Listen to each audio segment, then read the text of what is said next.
À 68 ans, à un âge où beaucoup choisissent de se retirer de la lumière médiatique pour savourer la tranquillité d'une vie déjà bien remplie, Véronique Jeannot a décidé de faire exactement l'inverse. Elle revient, elle raconte, elle clarifie et surtout, elle avoue enfin ce que tant de ses admirateurs avaient pressenti depuis longtemps. Ce premier chapitre explore en profondeur le contexte émotionnel, psychologique et biographique de cette révélation tardive, mais bouleversante, qui marque un tournant dans la vie d'une artiste ayant toujours protégé farouchement son intimité. Depuis des décennies, Véronique Jeannot fascine le public français. Actrice d'une sensibilité rare, chanteuse à la voix douce et chaleureuse, militante engagée dans les causes humanitaires, elle a bâti une carrière où la discrétion a souvent été un rempart contre la curiosité médiatique. Pourtant, derrière les projecteurs et les sourires maîtrisés, se cachait une femme en quête d'ancrage, d'amour vrai, d'un partenaire capable de traverser avec elle les épreuves les plus dures comme les moments les plus lumineux. Son aveu récent, celui d'un mariage discret avec un compagnon décrit comme particulier, dans le sens le plus tendre mais aussi le plus intime du terme,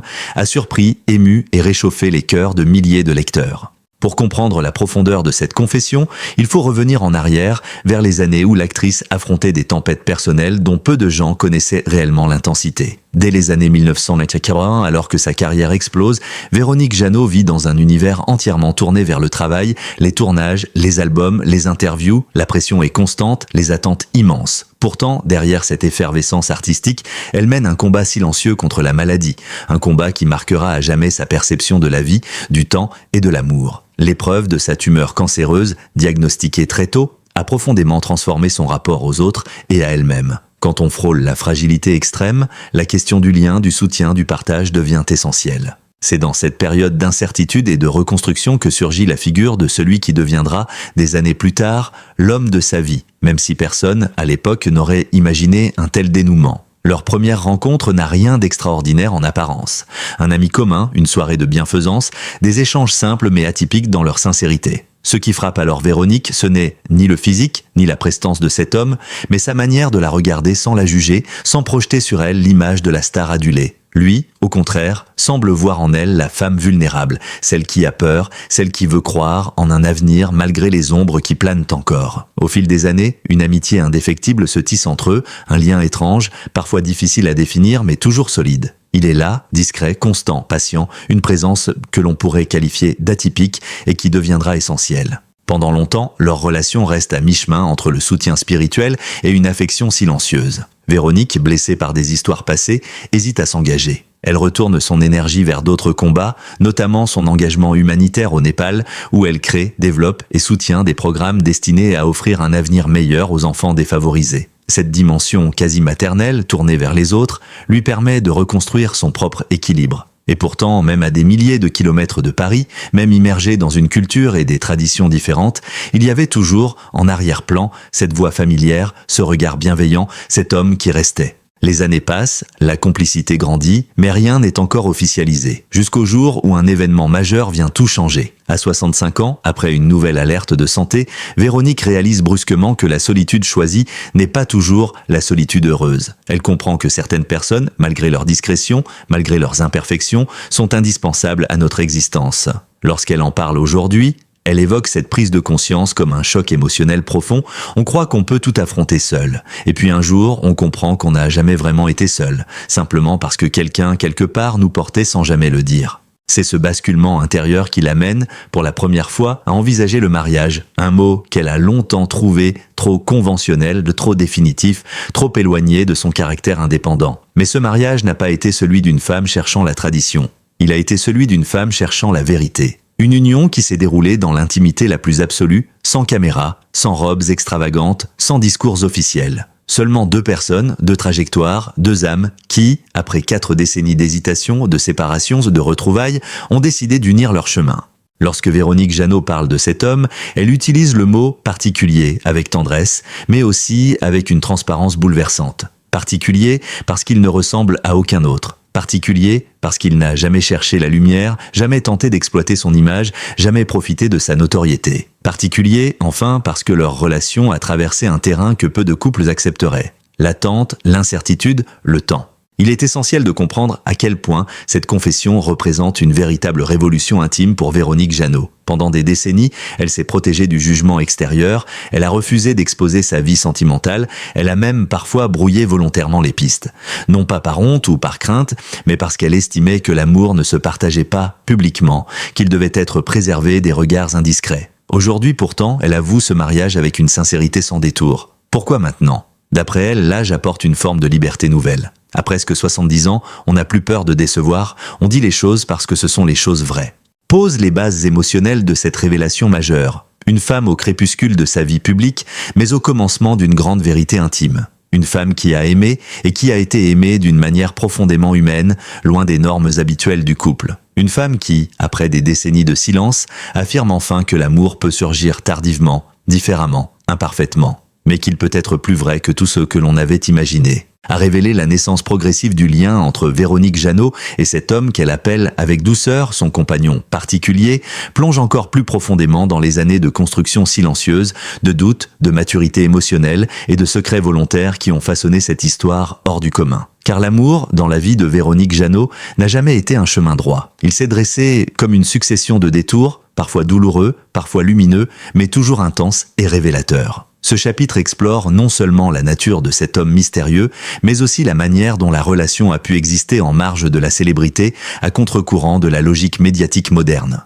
Pendant longtemps, le public a tenté d'associer Véronique Jeannot à des figures masculines connues, imaginant des romances romanesques, avec des artistes, des réalisateurs, des musiciens. Chaque apparition publique, chaque complicité fugitive lors d'un tournage, chaque poignée de main prolongée suffisait à alimenter les tabloïds. Pourtant, pendant tout ce temps, l'homme véritablement important dans sa vie se tenait toujours en retrait, presque invisible, non pas par stratégie, mais par conviction personnelle. Il ne voulait pas exister dans les pages des magazines, il ne voulait pas apparaître sur les plateaux de télévision, il refusait que leur relation devienne un spectacle. Dans un monde où chaque geste est scruté, analysé, jugé, il offrait à Véronique un espace unique, celui de la confidentialité. Cet homme n'est pas célèbre, il n'a jamais cherché la gloire, il n'appartient à aucune sphère artistique, politique ou médiatique. Il vient du monde scientifique, un univers radicalement différent du spectacle. Chercheur de formation, passionné par la biologie et les systèmes complexes, il a toujours été fasciné par la vie sous toutes ses formes. Leur rencontre improbable s'explique en partie par cet attrait mutuel pour les réalités profondes, invisibles. Tandis que Véronique explore les émotions humaines à travers la scène et la caméra, lui explore les mécanismes de la vie dans ses dimensions microscopiques et souvent méconnues. Deux mondes apparemment opposés, mais qui, en réalité, partagent une même quête, comprendre ce qui fait vibrer l'être vivant. Cette compatibilité silencieuse devient le socle de leur relation, alors que Véronique traverse des périodes de gloire, d'hyperactivité professionnelle et même de rechutes émotionnelles liées à sa santé fragilisée, lui reste fidèle à son rôle d'observateur bienveillant. Il ne cherche ni à la sauver, ni à la réparer, mais simplement à être présent. Cette présence est son langage. Un langage discret, parfois trop discret pour que Véronique elle-même le comprenne pleinement dans les premières années. Ce n'est que plus tard, lorsqu'elle relira mentalement les chapitres de sa propre vie, qu'elle réalisera combien cet homme avait été l'un des piliers les plus solides de son existence. Le caractère particulier de cet homme ne réside pas seulement dans son tempérament calme et réservé, mais aussi dans sa vision de l'amour. Il refuse les codes traditionnels. Il ne croit pas à la possession, encore moins à la mise en scène du couple. Pour lui, deux êtres ne doivent pas fusionner mais avancer côte à côte, chacun respectant les zones d'ombre et les singularités de l'autre. Ce modèle de relation, souvent difficile à accepter pour une actrice habituée à exprimer intensément ses émotions, finit pourtant par devenir profondément libérateur. Véronique admettra plus tard que sa plus grande erreur avait été de croire que l'amour devait toujours être spectaculaire, passionné, brûlant. Il lui montre qu'il peut aussi être stable, simple, presque silencieux, et que cette simplicité peut être la forme la plus pure de l'attachement. Au fil des années, leur relation se structure autour de rituels secrets, des promenades à l'aube dans les forêts franciliennes, des soirées passées à écouter de la musique tibétaine, des discussions sans fin sur le sens de la vie, de la guérison, des trajectoires humaines. Il admire profondément l'engagement de Véronique envers les enfants du Népal. Elle admire chez lui une capacité rare à comprendre le vivant, à parler de manière poétique des molécules, des cellules, de l'infiniment petit. Leur amour se nourrit de ces échanges, jamais pressés, jamais forcés. Pourtant, cette relation, aussi belle soit-elle, n'a pas été exempte d'obstacles. Le premier obstacle, et peut-être le plus complexe, vient de Véronique elle-même. Sa peur de s'attacher, héritée de blessures sentimentales anciennes, la pousse parfois à créer de la distance. Elle se réfugie dans le travail, dans les voyages humanitaires, dans la méditation, dans la recherche intérieure. Elle croit parfois qu'elle doit se suffire à elle-même pour rester forte. Lui, avec une patience remarquable, accepte ces phases. Il ne la chasse jamais, ne la retient jamais, mais il demeure. Cette constance, encore une fois, finit par lui ouvrir les yeux. Un autre obstacle provient de l'environnement extérieur. Le monde du spectacle est un univers de rumeurs, de malentendus, de projections. Les journalistes cherchent à identifier un homme, mais ils ne trouvent rien, car l'homme en question se cache volontairement. Cette invisibilité attire encore plus la curiosité. Véronique, pour se protéger, refuse systématiquement de répondre, ce qui nourrit des fantasmes médiatiques parfois absurdes. Certains l'imaginent seule, d'autres pensent au contraire qu'elle multiplie les relations secrètes. La vérité pourtant est d'une simplicité déconcertante. Elle aime un homme qui refuse la lumière. Ce choix d'une relation secrète, loin d'être un jeu médiatique, est en réalité un acte de préservation. Véronique sait mieux que quiconque que l'amour rendu public devient plus fragile. La société aime observer, commenter, critiquer, déformer. Elle refuse d'exposer ce qu'elle a de plus précieux au regard qui blesse. Ainsi, pendant des années, leur relation évolue dans un espace protégé, une bulle presque sacrée. Mais un jour, cette bulle menace d'éclater. Lorsque Véronique entame de nouveaux projets, notamment des tournages en Asie, elle se retrouve confrontée à une distance géographique qui pourrait déstabiliser les couples les plus solides. Il aurait été facile de s'éloigner, de laisser la relation se dissoudre dans la routine ou la fatigue. Pourtant, c'est justement pendant cette période qu'ils se rapprochent davantage. Les appels nocturnes, les lettres manuscrites, les confidences échangées à l'autre bout du monde révèlent une profondeur d'attachement que ni l'un ni l'autre n'avaient pleinement mesurée jusque-là. Le véritable tournant émotionnel survient lorsque Véronique, lors d'un séjour au Népal, assiste à une scène bouleversante.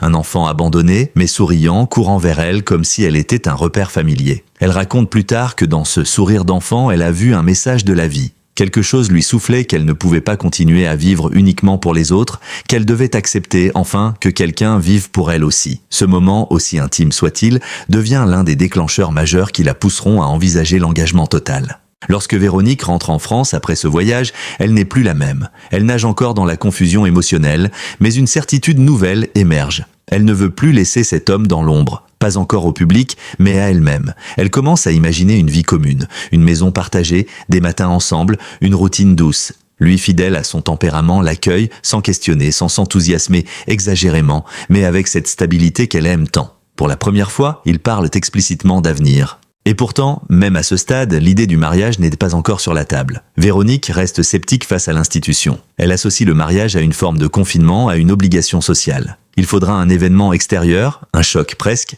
pour que cet homme particulier fasse une proposition qui va changer le cours de leur histoire. Ce moment charnière, fondateur, sera raconté dans le chapitre suivant. Mais avant cela, il est nécessaire de souligner le rôle profondément unique que cet homme joue dans sa vie. Contrairement aux relations traditionnelles, où l'on attend souvent de l'autre un rôle précis, protégé, rassuré, stimulé, complété, leur relation repose sur une notion plus spirituelle. Il ne cherche pas à combler un manque en elle, ni elle en lui. Au contraire, ils s'accompagnent mutuellement dans leur chemin personnel avec leurs contradictions, leurs silences, leurs imperfections. Ce mode d'aimer, rare et exigeant, explique sans doute pourquoi leur histoire a mis des décennies à se construire. À 68 ans, après une vie entière, vécue sous les projecteurs tout en protégeant jalousement son intimité, Véronique Jeannot choisit enfin de révéler le chapitre le plus secret, le plus inattendu et sans doute le plus bouleversant de son existence. Son mariage, un mariage discret, sans faste, célébré loin des regards indiscrets, sans robe spectaculaire ni cérémonie protocolaire, mais chargé d'une intensité émotionnelle qui dépasse tout ce qu'elle avait connu jusque-là. Pas à pas, la décision, la cérémonie, les répercussions, les réactions, et surtout le sens profond de cette union tardive avec l'homme qu'elle décrit comme particulier. Ce mariage n'a pas été le fruit d'un élan soudain ou d'une impulsion romantique. Il est né d'un long cheminement intérieur, d'une construction lente, patiente, presque méditative. Pendant des décennies, Véronique avait évité soigneusement l'idée même de se marier. Pour elle, l'engagement officiel, légal, institutionnel représentait une contrainte, une perte de liberté, un enfermement symbolique dans une structure sociale. Elle redoutait l'idée que l'amour puisse se réduire à un contrat administratif, à une convention sociale. Mais la vie, avec sa manière subtile et parfois brutale de nous confronter à nos propres contradictions, a fini par la pousser à reconsidérer tout ce qu'elle croyait savoir sur l'amour, la sécurité, l'intimité et le partage. Le déclic survient à un moment où elle s'y attend le moins. Après son retour d'Asie,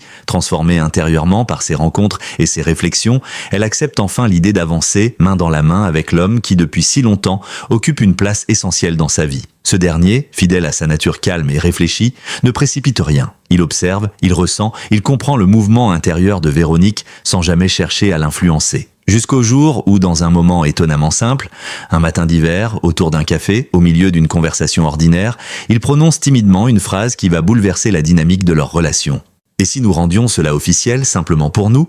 Cette proposition, formulée sans solennité, sans genou à terre, sans bague scintillante, touche Véronique précisément parce qu'elle ne ressemble à rien de ce qu'elle imaginait. Il ne lui propose pas un mariage traditionnel. Il lui propose un acte de reconnaissance mutuelle, presque spirituelle, un geste qui dit « Je te choisis, et je veux que le monde, même symboliquement, sache que nous sommes l'un pour l'autre ». Pour la première fois, Véronique n'éprouve ni peur ni résistance intérieure. Au contraire, elle ressent une paix nouvelle, une acceptation profonde. Elle comprend que le mariage, dans son cas, ne serait pas une cage, mais une forme de protection, un espace intime scellé par un engagement réciproque, libéré de toute attente sociale. Ce qui aurait pu sembler à d'autres un simple geste administratif devient pour elle l'expression d'une maturité affective pleinement assumée.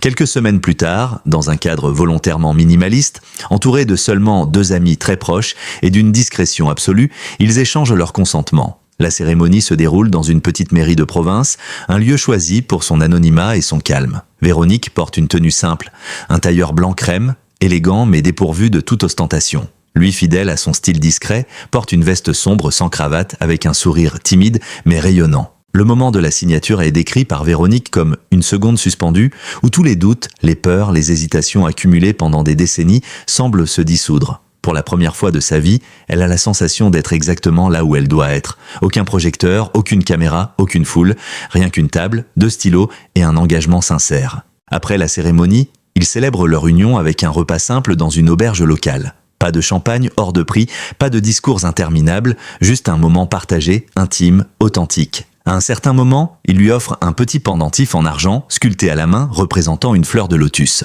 Le symbole n'est pas choisi au hasard, le lotus, dans de nombreuses cultures asiatiques, représente la renaissance, la lumière qui émerge de la boue, la sagesse acquise à travers les épreuves. Véronique fond en larmes, des larmes de joie pure, mais aussi de reconnaissance profonde pour cet homme capable de comprendre son chemin intérieur mieux qu'elle-même. Même après ce mariage, ils décident ensemble de garder le secret pendant longtemps. Non pas par honte, ni par peur du jugement, mais pour préserver la douceur fragile de leur union. Ils veulent savourer, en privé, les premiers mois de ce nouveau chapitre, loin de toute agitation médiatique. Seuls quelques amis très proches sont au courant. Le cercle reste volontairement restreint.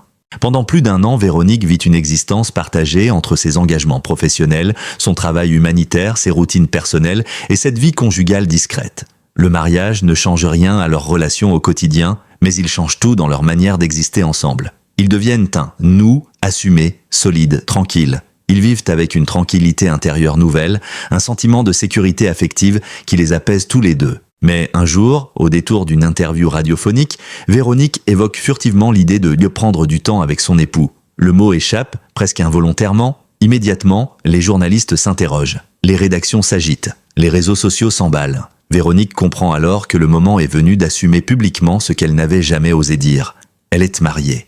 Lorsqu'elle confirme la nouvelle dans un entretien exclusif, elle choisit ses mots avec une précision touchante. Elle parle de gratitude, de paix retrouvée, de lenteur précieuse. Elle insiste sur le fait qu'il ne s'agit pas d'un mariage de conte de fées, ni d'une union tardive dictée par la solitude, mais d'un choix conscient, profond, mûri au fil du temps. Elle précise « J'ai attendu d'être prête, et je n'ai été prête qu'à 68 ans. Il n'y a pas d'âge pour se dire oui, il n'y a que le bon moment. » Cette confession bouleverse le public français. Beaucoup saluent le courage émotionnel de l'actrice, sa sincérité, sa capacité à aller à contre-courant. Dans une époque où tout se vit et se montre immédiatement, son choix d'aimer dans l'ombre, de construire lentement, de se marier tardivement résonne comme un message d'espoir. Les lettres affluent. Certaines femmes âgées témoignent qu'elles-mêmes ont trouvé l'amour tardivement. D'autres racontent qu'elles avaient renoncé et que l'histoire de Véronique les invite à reconsidérer leurs croyances. L'actrice, émue, répond autant qu'elle peut.